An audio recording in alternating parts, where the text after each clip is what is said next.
Hello and welcome to Greater Good Entrepreneur. Today we've got something very special for you. We're going to do a masterclass in investing in local businesses. And to guide us through the investing, we have back again on our show, Janice and Louisa Schibli from Milk Money, Vermont. Janice and Louisa, welcome back. Hi, Jim. Thanks. Great to have you back again.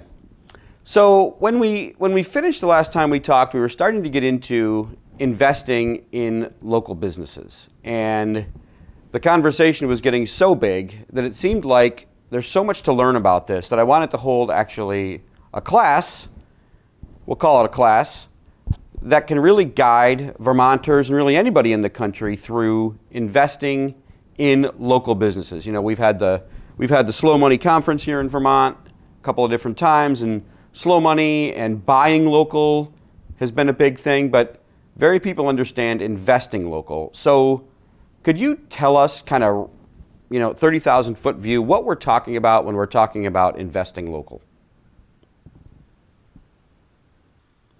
So it is kind of like you said, it's kind of taking the whole buy local movement to the next level. It's being able to provide the capital that Vermont businesses need coming from Vermont sources. So you're investing in your friends and neighbors' businesses or businesses in your own community. And so it's keeping that wealth that individuals have, grown for themselves, keeping that wealth circulating in our own Vermont economy rather than investing in Wall Street and sending the money off to companies, around the country or even around the globe. This is keeping your investment dollars right here in our own communities and putting it to work to grow jobs and to create good products and that kind of thing right here in Vermont. So instead of investing in some stock far away, I might invest in some local company. Right. And in many cases, you can invest in stock in a local company. Okay. So give me an example of something I could invest in Vermont right now. Right now, there are actually a couple of companies that we have up on Milk Money. There's a company that it's a restaurant down in Manchester that's been around for 20 years, and the patrons of the restaurant liked the chips and salsas and everything of this restaurant so much that the restaurant owner said, "Hey, why don't we use the kitchen in the downtime of the restaurant, and we'll make chips and bag them up and sell them to people who might want them." And they've had such great success with that. They're actually starting to get distribution in grocery stores and Whole Foods and places like that all around the country. And they're ready to grow, and they need the capital to do that. So they're trying to raise some investment capital from Vermonters to help grow this Vermont business. Okay. And yeah, there's another one on there that basically created a backyard evaporator for maple sugars. Instead of buying a huge evaporator where you have to build a entire sugar house over it, you now have the backyard version, which just evaporates on its own with wood. And they're a fairly new startup based in Montpelier, and they're looking also for capital. Okay, so here's, if I invest my money though, when I can always just, if I invest in something on the stock market, I can get my money in and out very quickly. How is this different? Yeah, this is a different animal. This is what has come to be called patient capital. Because, if you put your money in the stock market, the whole idea around the stock market is that it's easy to buy and sell your shares of the company that you own. There is no local stock market yet. Maybe there will be someday. But the way that you would see that return on your investment is, so let's take the restaurant owner, for example, or the chip maker. Maybe what is going to happen with him is he's going to grow this business to a certain level. And then, King Arthur Flour says, wow, this is a really cool company. I bet we could do something and use our flour to make the chips. We're going to acquire that company and fold it into King Arthur Flour. At that point, if you invested in this company, when it got acquired, you would get the part of the proceeds of that sale. And so But you got to wait. You got to wait until what's called an exit strategy actually happens. Okay, yeah, sometimes called an exit event. And I think that's something that a lot of new investors in this kind of things don't realize, and maybe they need to be trained up in it, is you can't put your money in and just get your money out. Like so I think we've got an idea of what this is, right? It's investing in local businesses. What I'd like to do is now take a step back and say, okay, imagine I come to you, I've got some extra money that I do want to invest in local businesses. How would you walk me through sort of what to start out looking for, what am I paying attention to, things like that? Right. So first of all, I would ask you and just make sure, are you sure that you feel comfortable with, that this pot of money is to go into a longer term investment? You might want to talk with your investment advisor and make sure this is the right thing to do for your investment portfolio. And you come back and say, yep, already talked about all that. We're good to go. Okay, great. So number one, I have to be probably willing to lock up this money for a while. I'm not going to have it available to me. Okay. Right. And you have to be willing to maybe lose it too. Okay. That's a real possibility. Mm-hmm. So that's something you need to be comfortable with, that you might write those checks and never see anything come back from it. So if you have gotten to that point and you say, yep, now I'm ready to do it, something to think about is, what are your personal values that you would like to express through your investments? Everyone's different. Local means different things to different people. Some people might define local as, their own town or 50-mile radius of where they are. Right. Or local to other people might just be Vermont or even New England. So getting comfortable and getting an understanding of what local means to you, and think about the other, kind of your own personal values that might come into this. Maybe you really want to support people who are contributing to farmers or agriculture and sustainable agriculture. So that might lead you in one direction. Or maybe you want to invest in co-ops because you really believe in the cooperative model. So you might want to seek out investments that are set up as co-ops. So thinking through those kinds of things too will help you kind of weed through the variety of investment opportunities that are out there and figure out which ones are best for you. Okay. And unlike a Wall Street investment, these type of investments, you actually have the opportunity to meet the entrepreneur. Right. You can go into their store, into their restaurant, actually meet them, shake hands with them, know their family. Really, you're investing in them too. So there's really a different type of return that you're also getting. There's the human return, the connection that you're having with the entrepreneur. Right. Okay. So now I go through the things that I need to go through to think about what do I want to invest in. And then we talk, so let's say that, okay, I'm ready to put down $5,000 in company X. What are the different ways I potentially can get my money out? Is it through loans? Is it through equity investment? What are the different ways that actually I could get my money out when the time comes? Well, that's actually a good question. It kind of gets back to what we were just talking about in looking at the different types of investment opportunities that are out there. In addition to, the location, the type of company, and that kind, there are also different types of securities that you can invest in. For instance, on our site right now, we have one company that is offering non-voting preferred stock as the security. We have a couple others that are offering convertible debt. We have another one that will go up very soon that's going to be more of a revenue sharing opportunity. And all of these get at the different ways that you might get your money back out of the company. For instance, the non-voting preferred shares, preferred equity or preferred shares, the way you would get the return on your investment would be, first of all, you do have that long-term exit event at which you might get the final payout. But over the course of time, you also are entitled to dividends. When the company declares a dividend, they might be paying out some cash to you over the course of the year or the course of the years as the company is profitable and declares dividends. So that's one way that you could get your money out. With convertible debt, the way that works is it is set up much like a loan, where there would be terms of a loan that say, you're going to earn, you'll be repaid a certain amount of interest over time. But the thing with convertible debt is that it provides kind of a grace period to the company that offers it. So for the first, let's say, 3 years, nothing would be paid out. So it's kind of a grace period.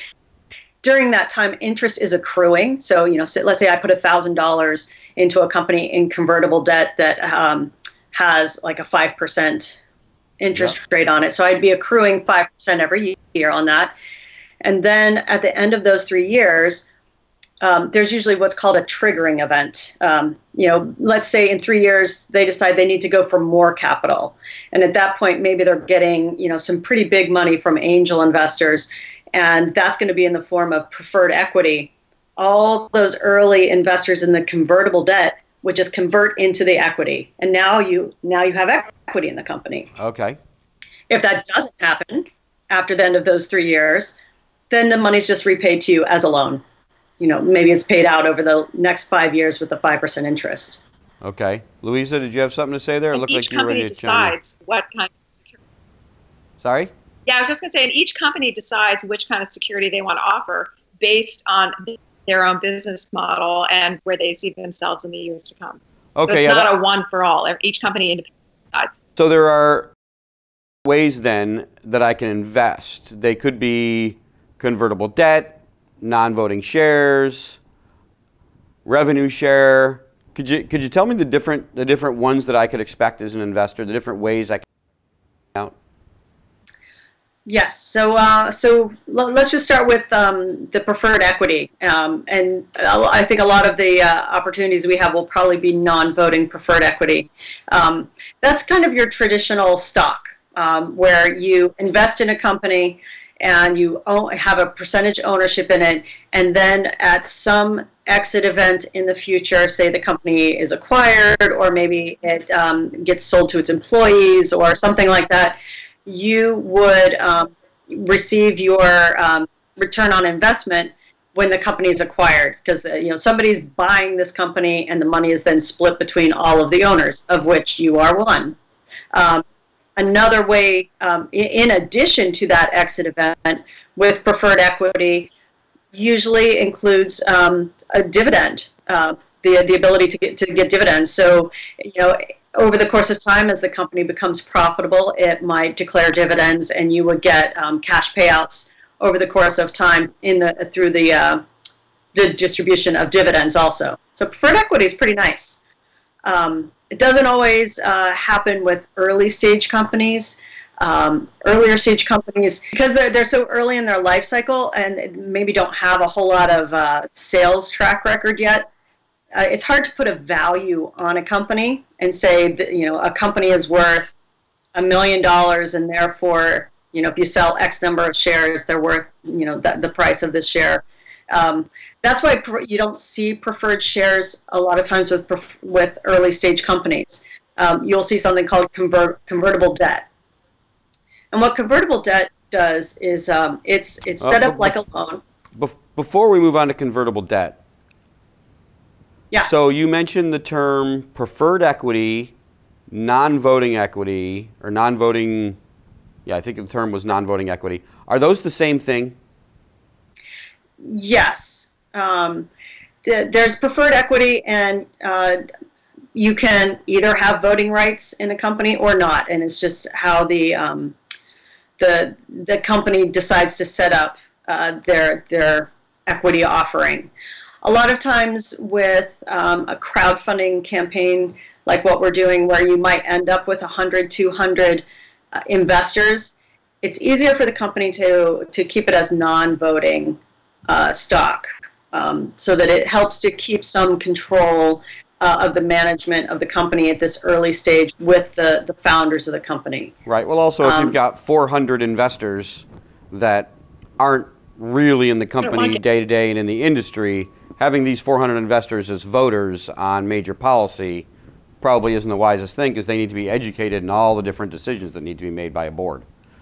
It's also logistically Right. very difficult. Right. Logistically very difficult. So non-voting equity is probably sort of the equity play you're going to get 99% of the time.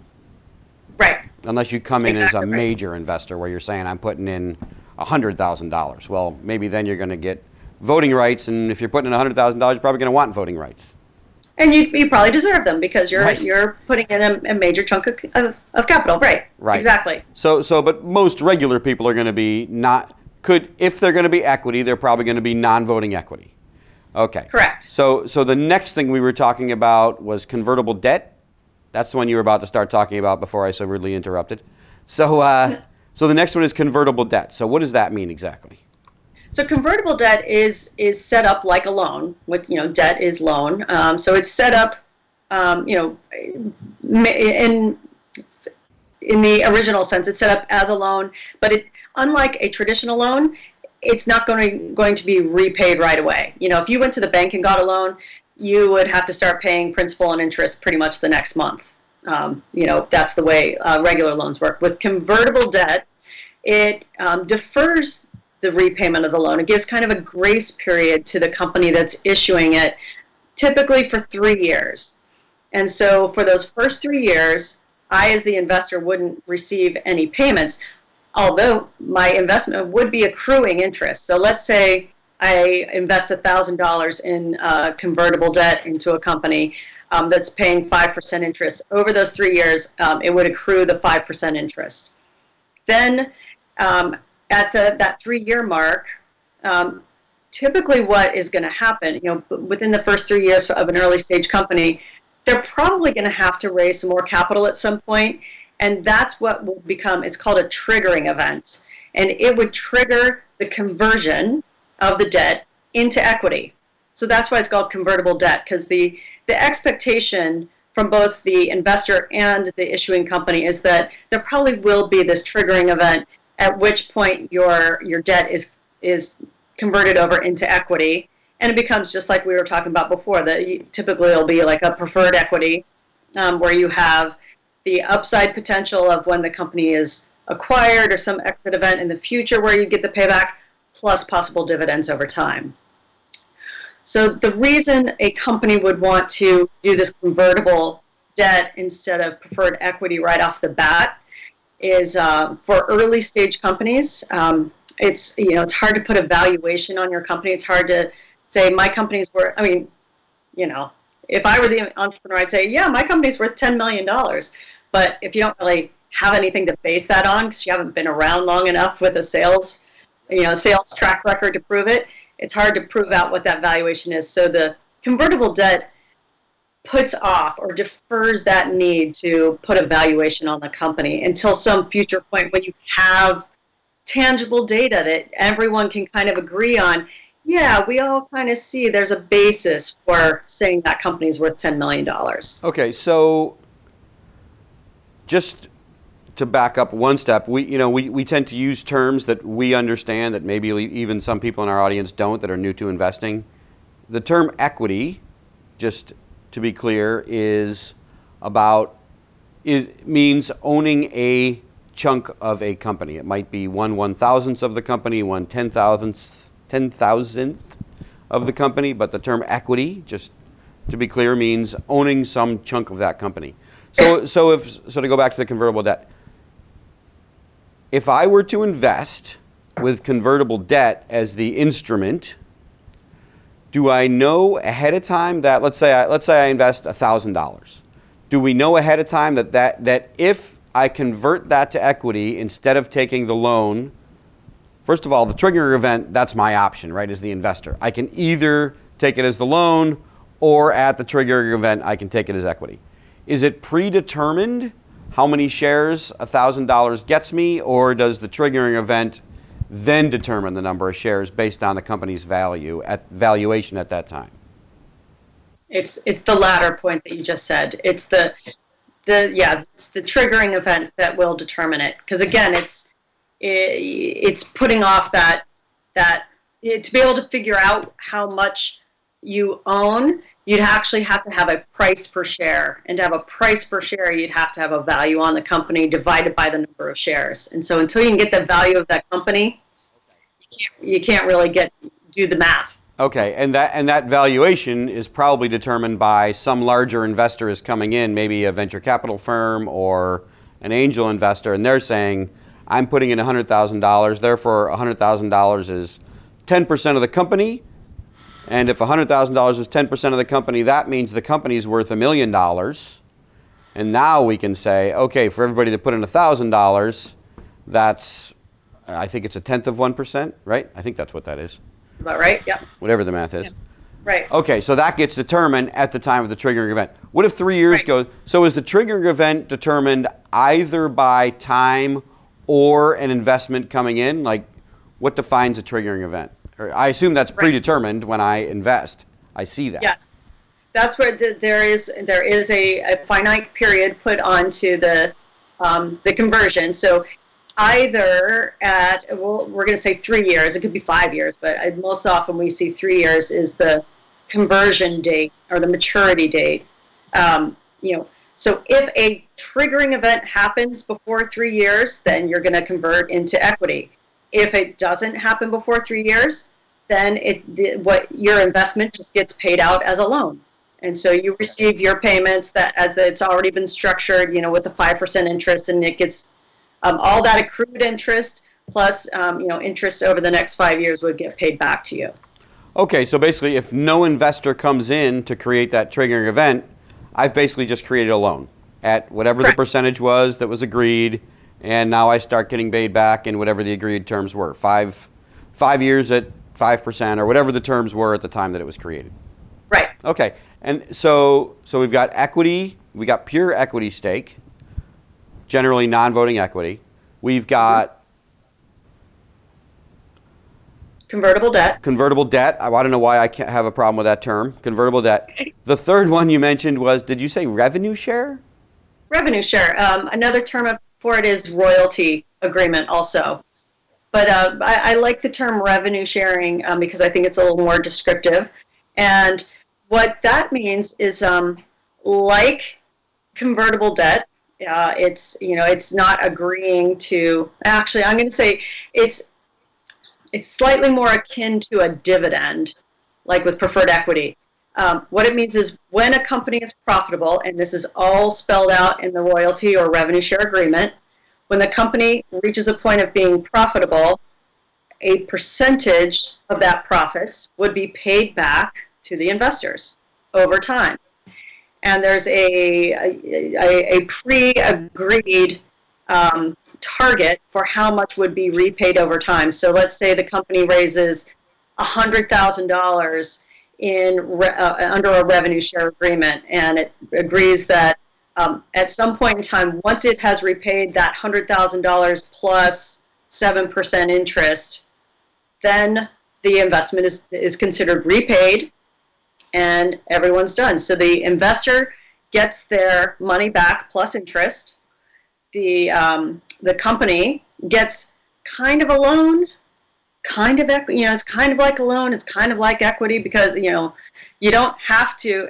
Unlike a loan, it doesn't have set payments that have to be made every month. But unlike equity, it doesnn't have that kind of open-ended upside potential, as they like to say, and it's what they call it's called self-liquidating. It pays itself off over time. Okay, so it's not like equity because I never actually own shares of the company. If a big investor comes in, I'm not going to see any benefit of that big investor coming in and maybe having my money double or triple based on the company valuation. Right. It's not like a loan because it doesn't have specific every month pay this amount. But what it does do is based on the revenue or based on the profit, I eventually will get paid back. So probably my chances of getting my money back are, if we look at risk, are my chances of money back often the best with that revenue share model? That's one of the attractive points about it is that, and it's especially useful for companies that might not ever be a candidate for being acquired. There are companies that they want to, the people who are running it, they want to run it for the next 20 years and then maybe, sell it to their kids. that kind of thing. And so that's not, if you own equity in that company, your exit strategy or your potential for repayment is way off in the future, and it's somewhat uncertain. Whereas with a revenue share or a royalty agreement, it's set out when the company's profitable. I know I'm getting money, so it does. There's definitely some benefits to it. It's one of the downsides of it, and why you don't see it with a lot of really early stage companies, is that you do want to be investing in a company that has some demonstrated ability to make a profit. And for really early stage companies that are pre-revenue, how do you know they're going to make a profit? So, right. It sounds like really, can one even invest in a company pre-revenue? Is that even allowed, or because don't you have to make certain? Sure. Maybe this is a good time to sort of move into what to look for in investment. Are there any other ways to get my money out before we start moving into that? Because we're starting to move into what to look for in an investment. Are those the three primary ways? Those are the three primary ways, and one more I'll just toss out there is just straight debt. I mean, you might see at some point on the Milk Money website somebody just doing a regular old loan where I loan you $1,000 and next month you're going to start paying me back on that. So that's a fourth way. Okay. So we started talking about, what if you're investing in a company pre-revenue? So let's say that I've agreed to put my $1,000 out there. What is it that I should be looking for in the companies that I'm investing in? And actually, before I even ask that, in our last discussion when we were really talking about how Milk Money got started, you were saying that the Vermont Department of Finance, I think it's called, has rules about, what's it called? Department of Financial Regulation. Department of Financial Regulation has rules about who can even raise money and things that you have to do. So why don't you start us right at the very beginning of what is the minimum requirement if a company even wants to get these investors from the public? Louisa, I'm going to let you take that one. I've been talking a lot. What do you mean by the minimum What do you mean the minimum?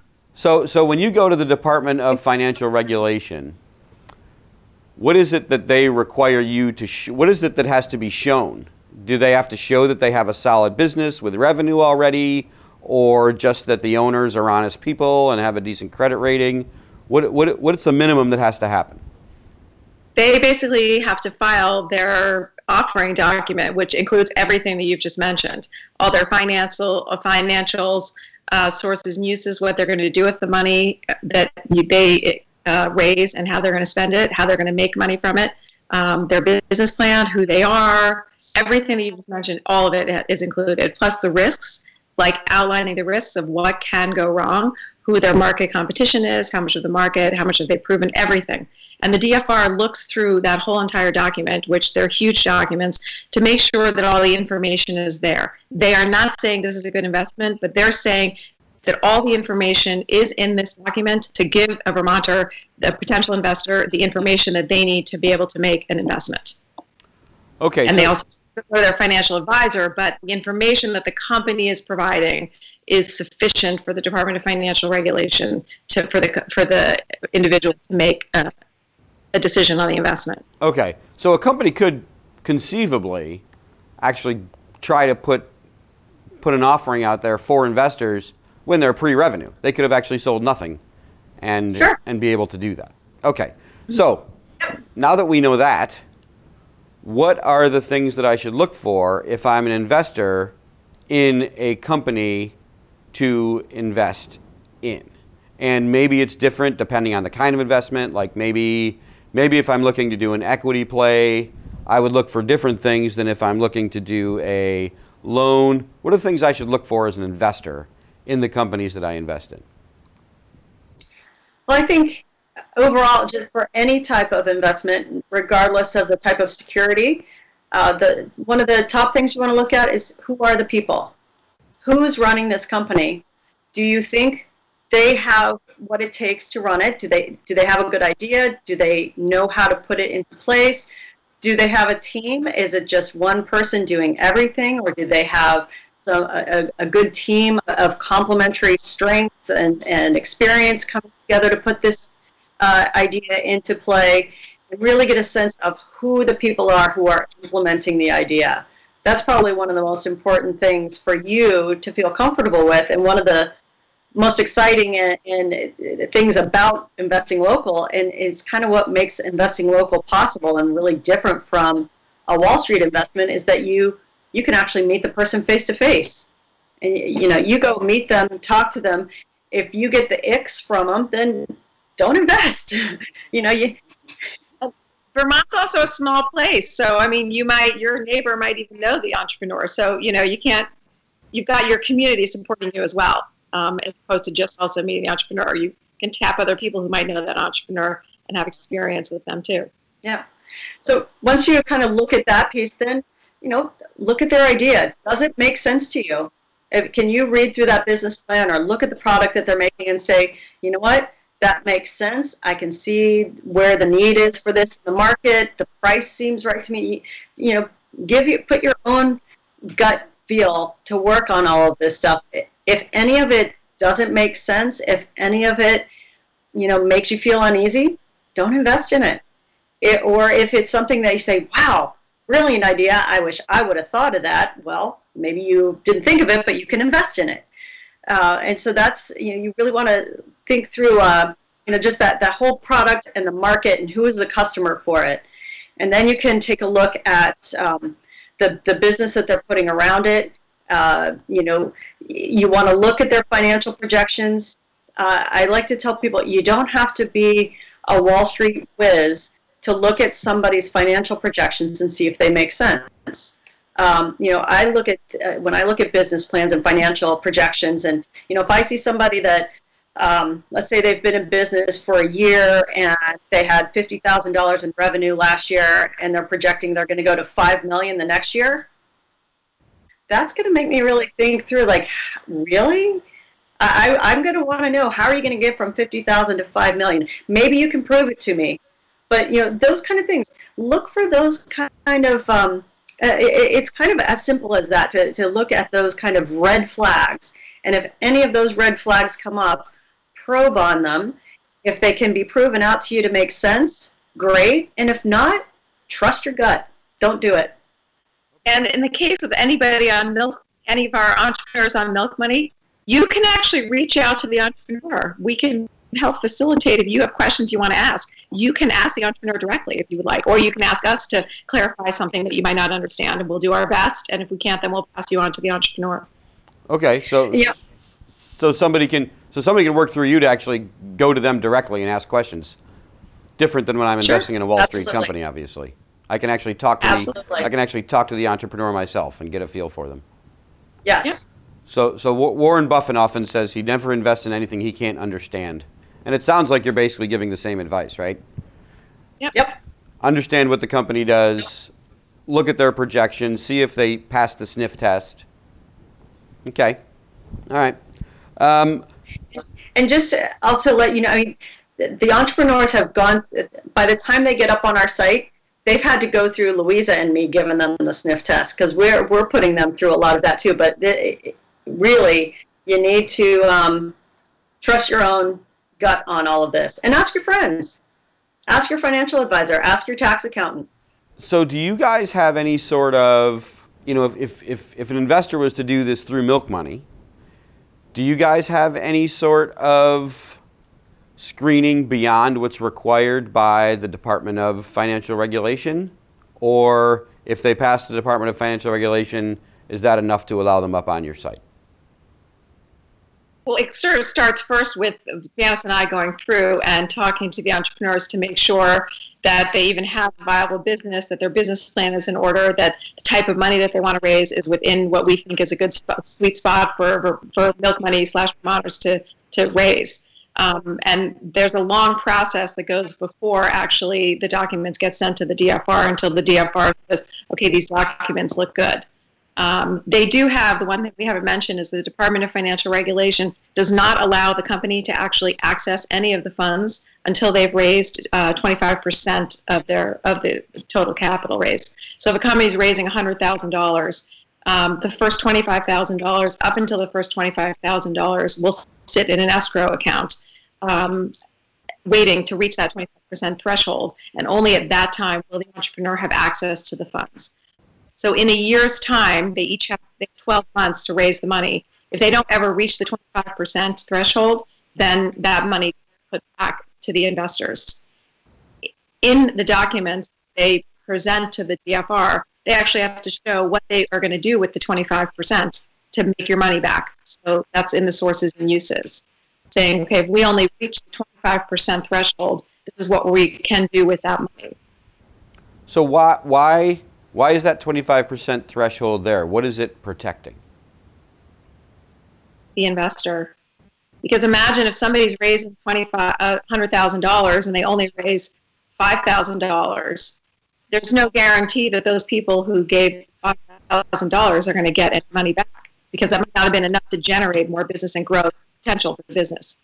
Okay, so there's a working theory essentially that until you get at least 25% of what's being asked for, the use of the money probably can't be effective unless you get enough of it. Right. Right. And that's set by the Department of Financial Regulation. So when you say it's set by the Department of Financial Regulation, do you mean that sometimes it could be 25% and other times it might be 50%? The DFR says 25% for all raises. For all raises, okay. The thing that varies, though, and this is where we come in, is we work with the entrepreneurs to help them set what their maximum amount is. Because if they want to raise, let's say they want to raise, $500,000, and they're only, so that 25% is then $125,000. And if $125,000 won't give them enough to get to where they need to go, maybe we need to, or am I saying this the backwards the other way? It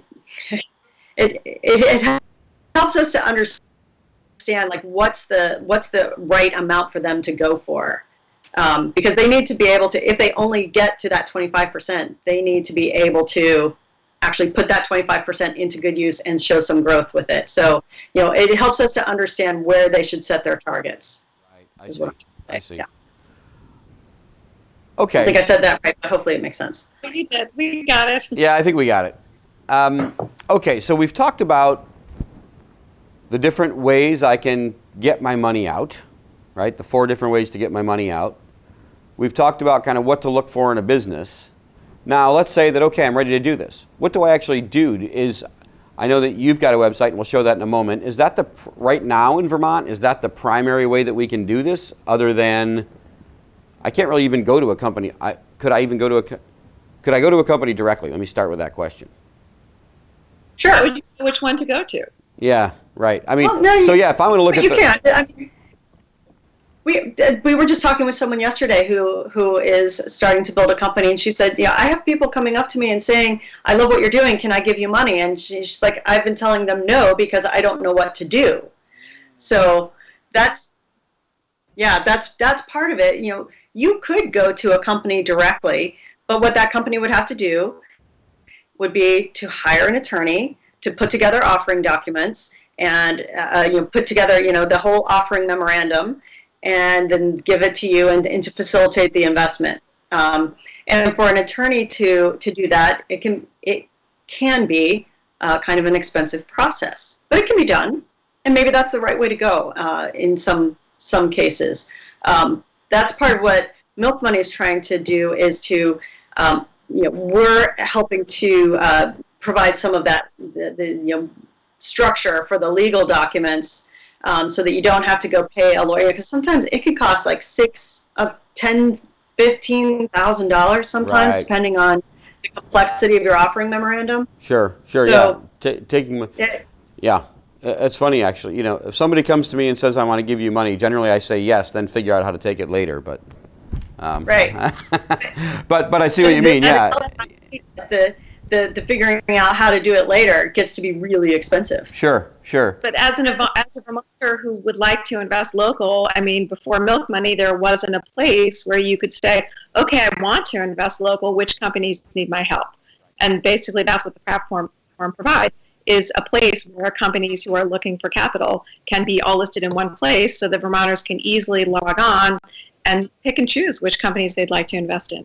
Okay, so they could go to, what is it, Milk Money VT, is that it? That's the website? So Yep. they go to Milk Money VT, MilkMoneyVT.com. and they look at what companies are available that they can invest in right now. Right. Okay, so I'm actually you guys are gonna go off the screen here for a moment, and I'm gonna go to your website. So you can't see this, but let me get this on the screen correctly here.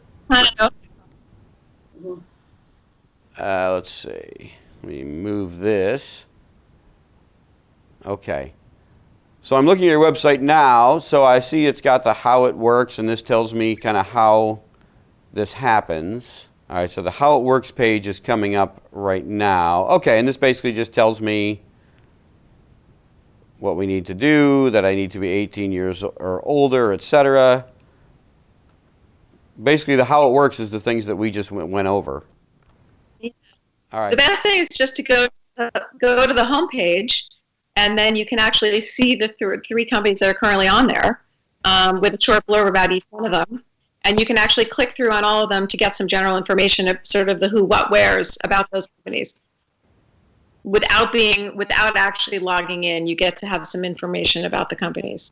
Okay, I'm going back to the home page now. Okay, so I've got Evaporator Company, Chip In. Is Chip In the name of the company? That's the name of his campaign. It's Gringo Jack's. Gringo Kitchens, doing business as Gringo Jack's, that is actually doing the raise, and they actually coined their capital campaign as Chip In because they make chips. Right. Chip okay. In. And then we've got Burlington Herb Clinic. Okay. So these are the first three. Now, as an investor, I'd probably want to see 3. So I'm sure the hope is that eventually we'll get this up to 10 or 20 businesses that I can look at, and then start making some decisions. Next week it'll be 4. Next week it'll be 4. Cool. Are you allowed to tell me what the next one is, or no? No, we can tell. It's Green Mountain Organic Creamery. Oh, nice. Cool. Yeah. Excellent. All right. So what I can do without logging into your site or anything, I can go to any one of these. I can click on the read more, and that's going to give me an overview, right? General information about each. General information. And a video. And a video. Oh, okay. Now, so let's say that I just happen to go, I'm looking at the one called Burlington Herb Clinic right now. So let's say that I look at this and I say, you know what? That seems like something I'm interested in learning more about. Then what do I do? Register as an investor. Register as an investor. So in that case, I would go to the Click on the investor registration button. Investor registration button. That's probably over here. And then I would register, and That's where you would register, and you create an account, put in your password, and you'd have to either upload a photo of your driver's license to prove that you're a Vermont resident, or you can check the box to say you'd prefer to mail it in the mail, and then you have to mail in a copy of your driver's license. And once we've either looked at the copy or seen your uploaded copy of the driver's license, we can okay you and authorize you access to see the actual campaigns and the offering documents for each of these companies. Okay. So you only have to do that once. And once you've logged in and proven you're a Vermont resident, you'll have access to all the campaigns at all times. So the only thing I need to prove initially is that I'm a Vermont resident. I don't need to prove that I have $50,000 in the bank or that I could actually afford to make this investment. I don't need to prove any of that. Nothing. Just that you're a Vermonter. Oh, just that I'm a Vermonter. Okay. Yep. Do entrepreneurs ever worry that they're showing too much information here, that maybe their competitors are going to see their business plans? If they do, then the Milk Money platform's not for them, because obviously it only works if you want the crowd to invest. You're going to have to share some of your documents. Yeah, we've had a few decide not to do this for that very reason, but very few. Actually, only one. Oh, 2. I'm sorry. Yeah. Two have out of, we've probably talked to 50 plus entrepreneurs. 2 have said that would be a concern for them. Huh. Okay. So I decide I'm interested in one of these companies. I register. I have to send I have to get you a copy of my driver's license. Then you have to give me access, right? How long does that period usually take? Is that like a day or 3 days, or can it happen in a couple hours? If you're going to upload your driver's license in business hours, it can be a couple hours. But if you're going to mail in your driver's license, we have to wait till the hard copy gets delivered. So that's up to the investor how long it's going to take them to get to the post office. We check the box every day, and we'll let people know that night if we've gotten, or that afternoon if that they're on to be a registered investor. Do people really mail these things in? Like, does someone actually walk to the post office and do that anymore? Okay. Yep. It's security. Some people don't feel comfortable with license. Oh, so, yes, right. Well, that makes sense. I get that. I got 2 in the mail yesterday. Although we should say that that for those who are uploaded, it's held. Well, Louisa, I'm going to let you talk to it because you know the security system better than I do.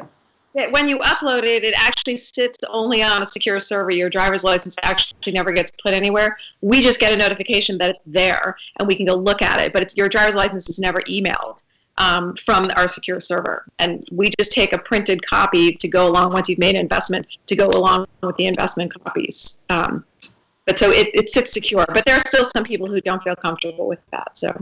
And really, it's just a picture of my driver's license, right? We're looking forward to other ways. Mm-hmm. Yeah. Okay. All right. So now, go ahead. Wait, Jim, can I also say, the other thing is, Janice and I go around the state and we do these Invest Local series. And we also, at those series, can look at people's driver's licenses and just write down their number and get their information so that then when they go home later, they can actually register and basically say that they're going to mail it. But we put, the pieces together and I say, oh, okay, I saw this person's driver's license. I don't actually have to have like a physical copy of it. I just need the information that's on it. And that's also an easy way, is come meet us, show us your driver's license, then you don't have to deal with mailing it or uploading it. Right. Okay. Interesting. All right. All right. I've now gone. I've given you my driver's license so I could see the detailed information. Now I've decided, hey, I want to put $1,000 into Burlington Herbal. What was it? Burlington Herbal Clinic. Yeah. Clinic. Okay. All right. So I want to put $1,000 or $3,000 into Burlington Herbal Clinic. What happens next? So all of the documentation that you need is all on our website, and on the page that has their business plan and their whole offering document there, you will find the signature pages that you need to just download, print the note subscription agreement. So you sign that, you write your check, and you mail it into Milk Money. The check needs to be made to the company, not to Milk Money. You are actually writing a check to the company that you are investing in. You're not writing a check to Milk Money. We've had a couple people do that. Mm-hmm. But that's a nice thing, though, that it's going. That's how you know your money is going directly to that company that you're investing in. What we do then is, once it comes into our P.O. box, we take it, we deposit it into each company's account at Vermont State Employees Credit Union. They have their own account set up at VSECU. We process that. We get your no subscription agreement signed by the entrepreneur. And then once the company reaches that 25% minimum that Louisa was talking about earlier, once that escrow amount is broken or reached, then we send out all of the documentation. If you are investing in preferred equity, we will send you a stock certificate. If you're investing in convertible debt, we'll send you the whole note, the form of note that becomes your actual investment vehicle. That's what that's your documentation that says I am an investor. And we process all of that back out to the investors. We also will send copies to the entrepreneur's attorney, and we keep copies ourselves. So part of what we do is helping with all the administrative stuff and making sure that we're keeping detailed records of everyone's investment, for years to come. Because when this is a patient investment, we're going to need to hold on to these documents until sometime in the future when hopefully a return is made and the investment is paid out. All right, so, and it's during that period when I sign those papers and write my check that it's determined whether it's going to be one of the 4 types of investments that we talked about in the beginning. Generally Right. non-voting equity, revenue share, whatever they were, debt to equity, et Convertible cetera. debt. Convertible. You'll see each of those when you download the document. You'll see exactly what type. It will say on each page type of investment. It will specifically state what type of investment it is, what the total investment capital that the company is trying to raise, and what the minimum is. And in our case right now, some of these companies have a minimum of $250. So a very low entry point for any Vermonter to invest. Yeah, the place to find that, I forgot you can't look at it. The place to find it on our website, we actually have what's called a term sheet, or the terms of the deal. And so you can, it's a PDF that you can just open up. It's got all of those relevant details, just like Louisa was saying. So all of the pieces that you need to evaluate an investment are all on our website, and hopefully places that are, we think that they are easy to find and easy to read and access. Okay, and if I'm not understanding something, do I call the entrepreneur or do I call you? Call us. Call us. Okay, got it. All right. And Well- we'll connect you. We can't answer the question. We'll connect you to the entrepreneur. Okay, cool, great. All right. Anything else before we? I think we've pretty much got it at this point. Anything else you need us to know? This was pretty detailed. This was pretty detailed, actually. I learned a lot here. Anything else? We good? I think we're good. And that we should all be investing in Vermont. We all should be investing in Vermont, and I'm looking forward. I'm looking forward to the Invest Local series and seeing some of those live. That's you know, and as your site grows and people get more and more choice, I think the critical mass is going to get hit. So I'm really excited about it. Yep. Here's one last parting thought for you. If every adult Vermonter invested $500 through Milk Money, we'd put $2.5 million to work in our economy. Wow. Only 1% of them. Yes. 1%. Yeah, right. If 1% of adults put in Vermont $500, invested $500 that would put $2.5 million to work. into Vermont's businesses. Every year. Everyone could just do that once a year, $500. That'd be $2.5 million recirculating every year. Well, and then, assuming the companies did well, all those people would be getting that money back, plus either the interest or the equity investment that they could reinvest, and it would just cause a Exactly. cause a virtuous cycle, as we call it. Cool. Exactly. Great. All right. Well, thanks a lot, you guys. I really appreciate this. That's it for this masterclass from Greater Good Entrepreneur on how to invest locally, and we look forward to seeing you next time.